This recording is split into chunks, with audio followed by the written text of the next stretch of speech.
I get it. This is something that a lot of people, we don't want to think about. So what do? We avoid it.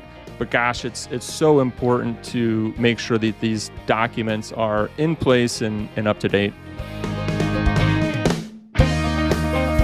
Welcome to the Your Life, Your Money podcast with Scott Searens, teaching you how to thrive in life, wealth, and retirement. Welcome into Your Life, Your Money, the podcast that helps you thrive in life, wealth, and retirement. Today we're talking about whether or not you're flirting with disaster. There's some of the areas of your financial life that might be a little riskier if you're not paying attention to them. And oftentimes there's some things you can easily overlook and just not prioritize. We want to make sure these are top of mind for you and how you can go about approaching these with an advisor and building your plan out. Scott, how you doing today? Ben, today's great. Appreciate it. Beautiful day. It's great to hear. I'm looking forward to going through this with you today. If you haven't joined us before, Scott is president and financial advisor at Searens Financial Group, and you can find everything we do online at lifemoneyshow.com. And also, if you want to reach out to Scott after the show, maybe discuss anything we talk about today or any other financial items you have on your mind, you can do so through the website, lifemoneyshow.com. Before we get started, I saw this headline, and we just got done with March Madness, and sorry for everybody you're listening in your area that's an Illinois fan, and probably a little upset with the way things played out. Illinois had a great season, but kind of fell short. But March Madness finishing up, I looked at the gambling side of this because sports betting is becoming legal across most of the country now. Every month it seems like a new state's picking up on this, and thanks to mobile sports betting, gambling through this tournament, the NCAA tournament, is expected to easily surpass the previous record of $8.5 billion. That's with a B by the end of the tournament. That's crazy, right? That is crazy. And I'm bummed for my Fighting Illini, unfortunately, but all part of the tournament. So I hope out of this $8.5 billion, not a whole lot of it was bet on them to win the championship. Gosh, I was hoping for them to go all the way. But what a crazy number. And I look at it, and gambling can be fun. I'm not sure about you, but trying to find some friendly pools to be around, whether it be a work pool or some with friends. But what's becoming interesting is with smartphones and with applications, things are becoming so much more simple and easy to do. And so scary while we're too. talking about it and kind of laughing about it, at the same time, I tell people to just be cautious, right? Because that's what they want. They want this to be simple. They want it to be easy. And so as you continue to bet too, I just always tell folks, hey, make sure you take a look at what you're doing and say, okay, is this bet going to, have a huge impact on my financial future or my family? But $8.5 billion just for March Madness. It's a crazy number. Yeah, I mean, it's similar to investing, to where you have to kind of take the approach, am I comfortable losing all this money potentially, and you're right, the access, there's very few barriers to entry right now in many of these things. And really it's like this with investing too. I mean, you can pull up your phone right now and make a trade on a stock if you're sitting on the beach, right? It's so easy to spend your money. So you have to be a little more diligent and deliberate with how you do that. And it kind of takes us perfect to our conversation about flirting with disaster, because there's probably a few people that were flirting with disaster during the tournament with their picks and with their gambling. But, these are some of the areas of your financial life that you just need to be aware of, because they could get you into trouble if you're not paying attention to them. So we got 5 different items today we want you to put on your list and kind of be aware of. Let's start with out-of-date legal documents. Kind of explain exactly what we need to be paying attention to. What legal documents are we talking about? And then why can this be a problem area? So when we talk about legal documents, I want you to be thinking about wills, trust, powers of attorney for health or medical. A lot of times folks could be going through life with old documents, meaning that their children have grown up, times have changed, or maybe they had somebody listed in their documents that has passed away. Maybe they've moved to a new state, and do a lot of workshops, Ben, seminars, and I would say of the people that we're meeting with for the first time, that 50% or more, just rough estimate, don't even have their legal documents in place, meaning they haven't sat down to do that will, to put together their trust or those healthcare, meaning medical or financial powers of attorney. And some of the reasons why we want to think about these, one of the reasons why is to avoid probate. So think about maybe when your parents passed away, maybe they haven't yet, but if your parents have passed away, think about what you had to go through when they passed away. Was everything organized for you? Were you able to help them with different decisions, or were there not the proper documents in place and you went through some frustrations or maybe some struggles to just get things done that needed to be done? So one that I mentioned was the health and financial powers of attorney. To me, this is really important. So in the event that something were to happen to you, do you have it set up so somebody could make medical decisions for you? Do you have it set up so somebody could help you pay your bills? Share a quick story with you is, reviewing some client documents. And just like you mentioned, letting the documents get old over time.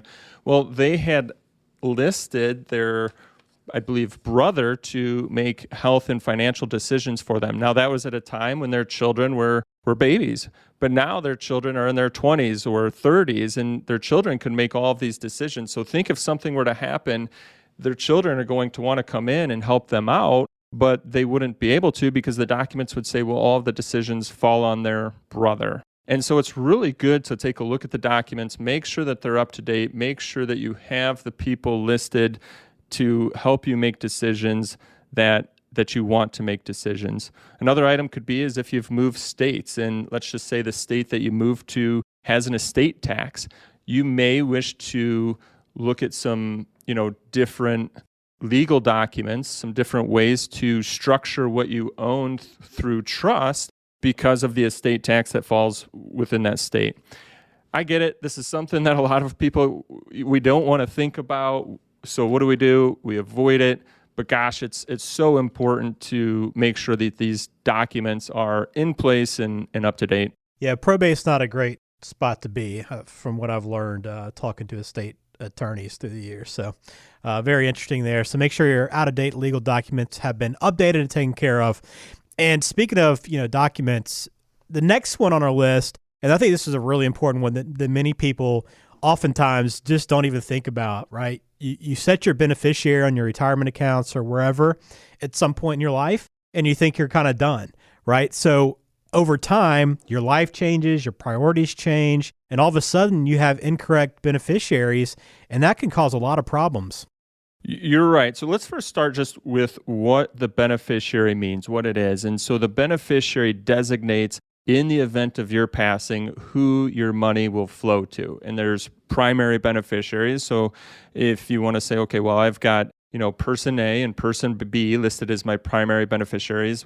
If you were to pass away, those are the first two people that your money would flow to, and whatever percentage that you designate on your forms. But then after that, you also have contingent beneficiaries. So if something were to happen to you and your primary beneficiaries all at the same time, well, then those contingent beneficiaries, that is who the money would flow to in the percentages that you've listed on the forms. As you mentioned, Ben, I think it's so easy for people to forget about this. Now, what it applies to, what do beneficiaries apply to? Beneficiaries could apply to your bank accounts, they could apply to your brokerage accounts, 401ks, IRAs, annuities, life insurance. Don't forget, if you're lucky enough to have a pension, it could apply to your pension. So a whole lot of different areas where you can list beneficiaries.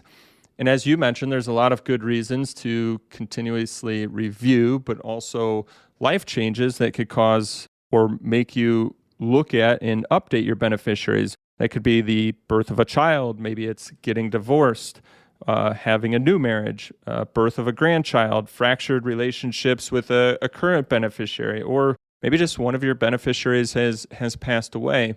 But all too often, and as clients come in and we're going through those initial reviews, we look through those beneficiaries with them and we find that they are out of date because one of those reasons that I just mentioned. And so it's really good to every couple of years go through, review your beneficiaries, make sure that they still line up with how you would like for your assets and your money to flow in the event that something were to happen to you. Yeah, very important to look through those because life changes and you need to make sure that you've adjusted to go along with that as well. All right, let's talk taxes, Scott. I know nobody likes talking taxes, but Oftentimes we don't think ahead when it comes to taxes. We worry about, the year to year we file this. We're in the middle of tax season recording this episode now.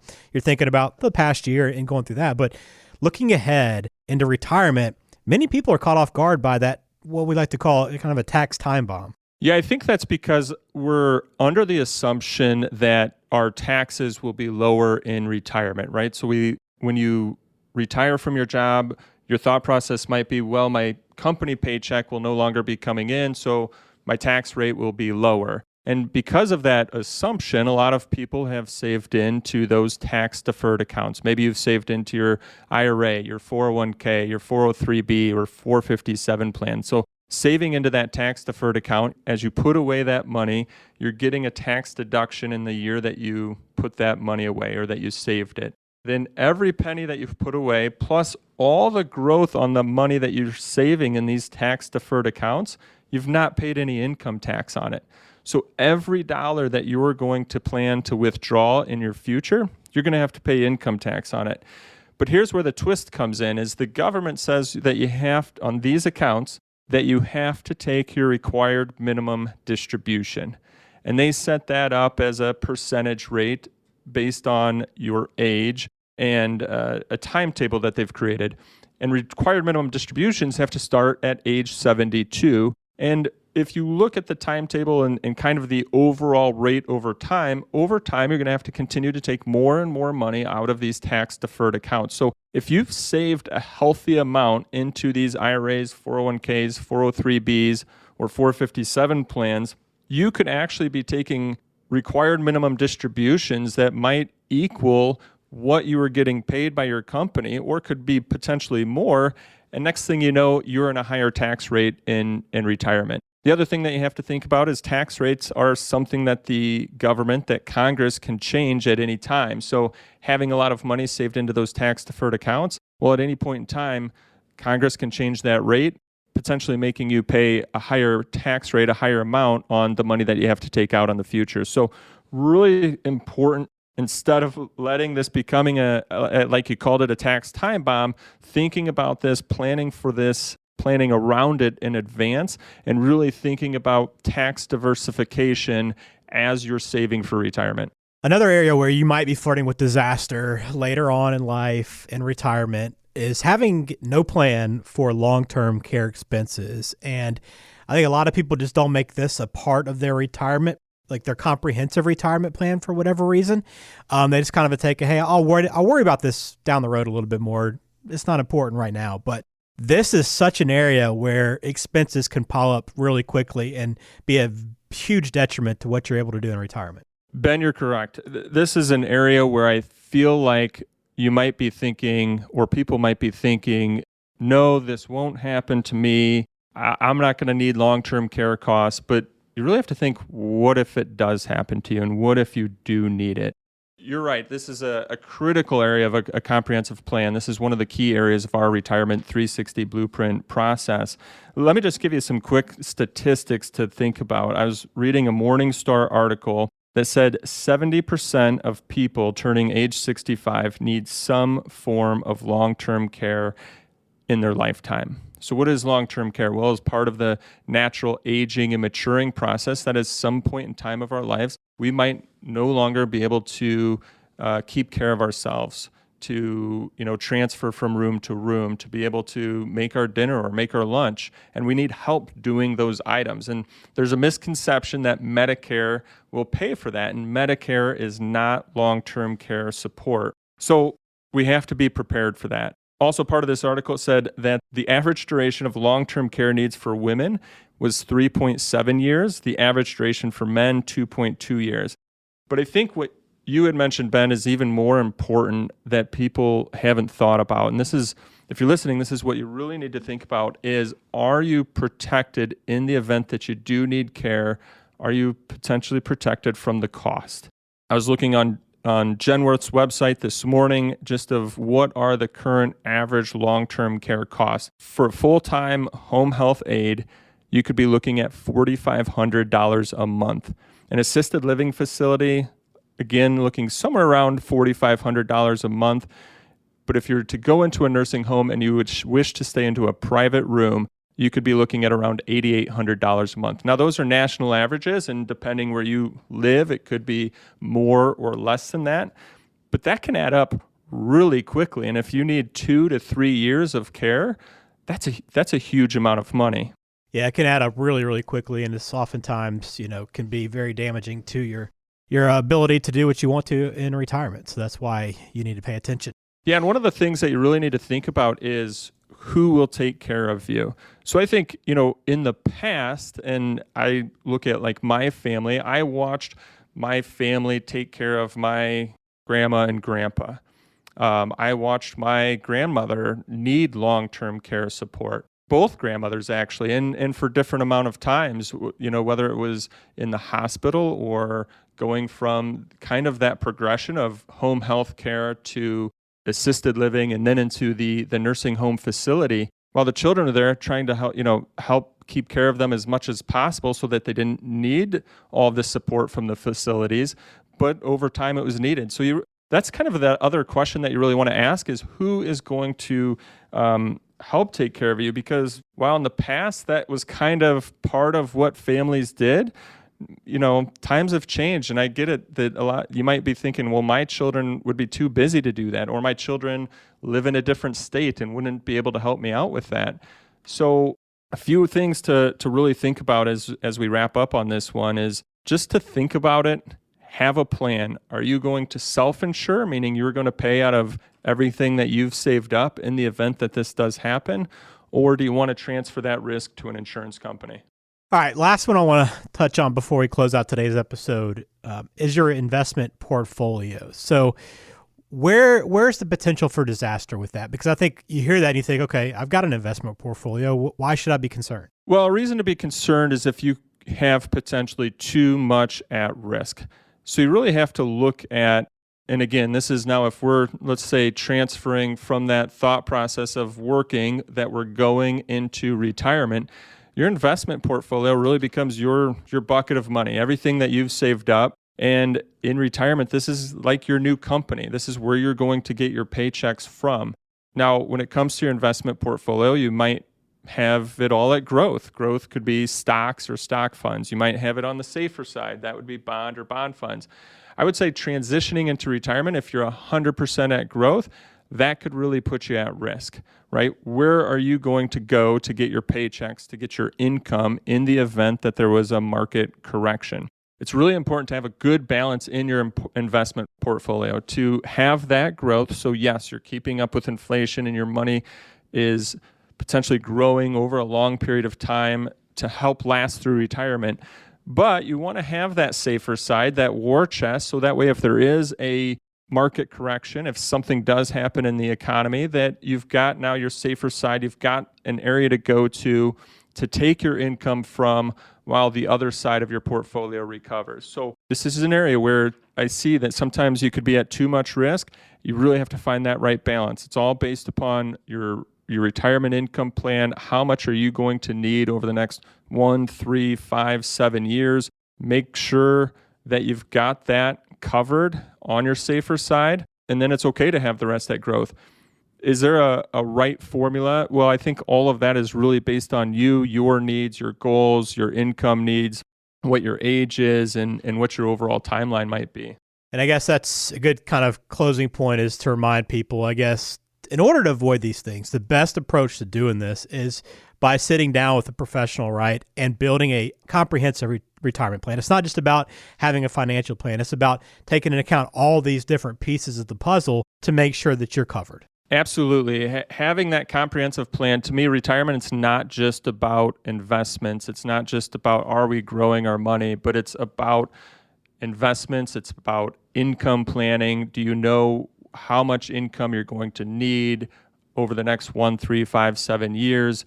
It's about health planning, looking at long-term care needs. It's about legacy planning. Do you have the right beneficiaries listed on all of your different accounts? And do you have all your legal affairs in order in the event that something were to happen to you? So it is way more than just investments, and it's sitting down and having your particular plan in place for whatever your goals and needs are. Well, if you want somebody to work with, if you don't have an advisor, maybe you want to talk with Scott a little bit more, start working on these things, you can find him at lifemoneyshow.com. financialgroup.com. That is the website. You'll also find all of our podcasts there, the show notes as well, and links to social to connect with Scott and his team at Searns Financial Group. All right, let's close it out, Scott. Appreciate the time as always going through these things. These are such important elements to your success in retirement and to make sure you're covered here. So I'm glad we went through them all. Ben, great discussion. Have a great day.